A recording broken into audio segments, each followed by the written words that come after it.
Absolutely. So your experience dealing with drones is pretty common early on in the drone industry. Marketing videos and pictures from above were really the core deliverable from a drone flight.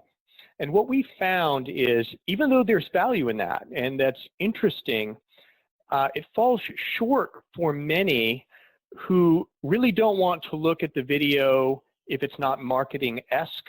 They'd really like to solve a business problem. So their goal is not to see drone footage. Their drone is to find an issue. Right? Is there a roof leak on this building that I'm planning to invest in? Does the fit and finish of the property match the pictures that I've received in the marketing materials? Is it well kept?